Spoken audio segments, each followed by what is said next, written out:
تعالى اقول لكم بقى على السبب اللي خلى انواع كتير جدا من المانجا السنه دي تظهر قبل اوانها، وايه السر في انها تقطع في التوقيت ده بالتحديد رغم انها بتطلع متاخر عن التوقيت اللي احنا شايفينه فيها دلوقتي. لاول مره في شهر اخر 6 واول 7 يبقى موجود الفونسو، يبقى موجود فص، يبقى موجود عويس، يبقى موجود صديقه، رغم ان اللي بيبقى موجود في التوقيت ده بس هو السكري والجولك والزبديه. اقول لكم بقى ايه السر ورا الكلام ده يا جماعه، بس قبل ما اقول لكم ايه اللي حصل وايه السر ورا الكلام دوت، عايزه منكم بس تعملوا حاجه بسيطه قوي، وهي ان انتوا تعملوا لايك للفيديو دوت وتعملوا له شير وتبعتوه لحبايبكم، ويا ريت تعليق حلو كده تدعموني بيه.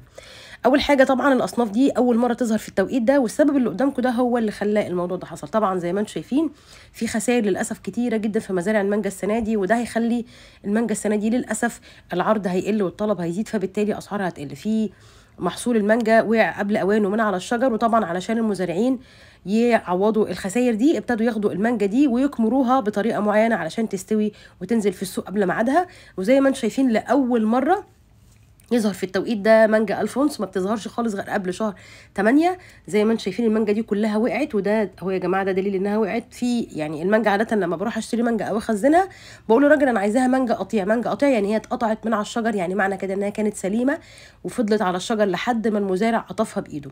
زي ما انتم شايفين دي برده الصديقه، برضو زي ما انتم شايفين اهي، دي برضو مقطوفه، دي كده مقطوعه قبل اوانها، دي كده يا جماعه قطيع اهو، العنق بتاعها لسه موجود، بس دي اتقطعت علشان ان هي تتباع بسعر عالي قبل نزولها في السوق، طبعا علشان الفلاحين يعوضوا المكسب بتاعهم والخساره اللي حصلت بسبب ان معظم الثمار وقعت من على الشجر. هوريكم كمان ان في برضو مانجا فص برضو ظهرت في التوقيت ده، والمانجا الفص مش بتظهر قبل شهر 8 يا جماعه، اول 8 تحديدا اخر 7. زي ما انتم شايفين المانجا الفص لو وصلت للون ده في اوانها بتبقى طريه جدا ومش بتستحمل، لكنها زي ما انتم شايفين كده مكرمشه ومتجعده، ده دليل انها قديمه جدا وكانت مكموره ووصلت للمرحله اللي انتم شايفينها دي بسبب الكمر. بياخدوها ويكوموها كده بشكل معين ويحطوا عليها ماده يقال انها مسرطنه، الله اعلم مدى صحه الكلام ده. انا بقول لكم بس ايه السر ان الاصناف دي ظهرت في التوقيت ده تحديدا. دي المانجا العويسه هي يا جماعه ما كانتش بتظهر دلوقتي خالص، مش قبل شهر نص 7 اول 8 علشان نظهر عشان نبتدي ناكل عويسي زي ما انتم شايفين. وده برده من ضمن الحاجات اللي بتخلي المانجا تقع من على الشجر، ان هي تبقى مصابه بمرض ما بيوقعها زي ما انتم شايفين كده من على الشجر وبيخليها ما تمسكش في الشجره.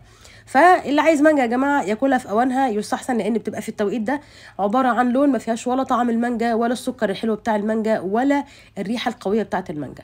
فانا بس حبيت ان انا اقول لكم وافسر لكم ايه اللي بيحصل علشان بس تبقوا واخدين احتياطاتكم. وعاده حاولوا تاكلوا المانجا اللي ما تكونش مكرمشه، كل ما كانت مكرمشه كل ما كانت قديمه وطعمها اشبه بالخيار المخلل. لو عجبكم بقى الفيديو لايك وشير، واتمنى لكم كل خير، وتحياتي ليكم دايما رشا الغفير.